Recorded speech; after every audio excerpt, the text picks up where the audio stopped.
ಕೋಲಾರ ಮತ್ತು ಚಿಕ್ಕಬಳ್ಳಾಪುರ ಜಿಲ್ಲಾ ಸಹಕಾರ ಹಾಲು ಒಕ್ಕೂಟದಲ್ಲಿ ನಡೆಯುತ್ತಿರುವ ನೇಮಕಾತಿಯಲ್ಲಿ ಭಾರೀ ಅಕ್ರಮ ನಡೆದಿರುವುದು ಬೆಳಕಿಗೆ ಬಂದಿದ್ದು, ಬಿಜೆಪಿ ಸರ್ಕಾರದ ಅವಧಿಯಲ್ಲಿ ಚಿಕ್ಕಬಳ್ಳಾಪುರಕ್ಕೆ ದಕ್ಕಿದ್ದ ಪ್ರತ್ಯೇಕ ಹಾಲು ಒಕ್ಕೂಟವನ್ನು ರದ್ದು ಮಾಡಿದ ಕಾರಣ ಕೈಗಳು ಹಾಗೂ ಪಟ್ಟಭದ್ರ ಹಿತಾಸಕ್ತಿಗಳ ಬಣ್ಣ ಬಯಲಾಗಿದೆ. ನೇಮಕಾತಿ ಪ್ರಕ್ರಿಯೆ ಮುಗಿಯುವ ಮುನ್ನವೇ ಆಯ್ಕೆಯಾದ ಅಭ್ಯರ್ಥಿಗಳ ಪಟ್ಟಿ ಜಾಲತಾಣಗಳಲ್ಲಿ ಹರಿದಾಡುತ್ತಿರುವ ಬಗ್ಗೆ ಟ್ವೀಟ್ ಮೂಲಕ ಮಾಜಿ ಸಚಿವ ಡಾಕ್ಟರ್ ಕೆ ಸುಧಾಕರ್ ಆಕ್ರೋಶ ವ್ಯಕ್ತಪಡಿಸಿದ್ದಾರೆ. ಅಭ್ಯರ್ಥಿಗಳ ಹೆಸರಿನ ಮುಂದೆ ಅವರನ್ನ ಶಿಫಾರಸು ಮಾಡಿದ ವ್ಯಕ್ತಿಗಳ ಹೆಸರನ್ನ ಸಹ ನಮೂದಿಸಿರುವುದನ್ನ ಗಮನಿಸಿದರೆ ನೇಮಕಾತಿ ಎಷ್ಟು ಪಾರದರ್ಶಕವಾಗಿ ನಡೆದಿದೆ ಎಂದು ತಿಳಿಯುತ್ತದೆ.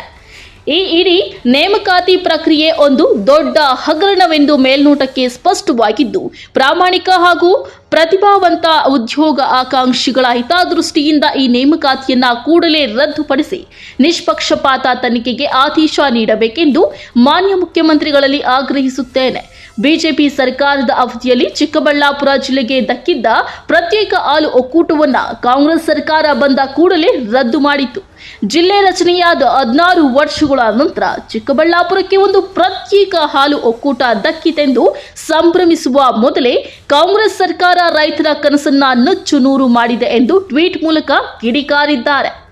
ಈ ನೇಮಕಾತಿ ಹಗರಣ ಗಮನಿಸಿದರೆ ಪ್ರತ್ಯೇಕ ಒಕ್ಕೂಟವನ್ನ ವಿರೋಧಿಸುವ ಕಾಣದ ಕೈಗಳು ಹಾಗೂ ಪಟ್ಟಭದ್ರ ಹಿತಾಸಕ್ತಿಗಳ ದುರುದ್ದೇಶ ಏನೆಂದು ಅರ್ಥವಾಗುತ್ತದೆ. ಈ ನೇಮಕಾತಿ ಪ್ರಕ್ರಿಯೆ ಸಂಪೂರ್ಣ ಅಪಾರದರ್ಶಕವಾಗಿದ್ದು, ಅಕ್ರಮ ನಡೆದಿರುವುದು ಸ್ಪಷ್ಟವಾಗಿ ಗೋಚರಿಸುತ್ತಿದೆ. ಆದ್ದರಿಂದ ಈ ನೇಮಕಾತಿಯನ್ನ ಈ ಕೂಡಲೇ ರದ್ದು ಮಾಡಿ ನಿಷ್ಪಕ್ಷಪಾತ ತನಿಖೆಗೆ ಆದೇಶ ಮಾಡಬೇಕು. ಇಲ್ಲವಾದಲ್ಲಿ ಕಾಂಗ್ರೆಸ್ ಸರ್ಕಾರದ ವಿರುದ್ಧ ಉಗ್ರ ಹೋರಾಟ ನಡೆಸಬೇಕಾಗುತ್ತದೆ ಎಂದು ತಮ್ಮ ಟ್ವಿಟರ್ ಖಾತೆಯಲ್ಲಿ ಹಂಚಿಕೊಂಡಿದ್ದಾರೆ.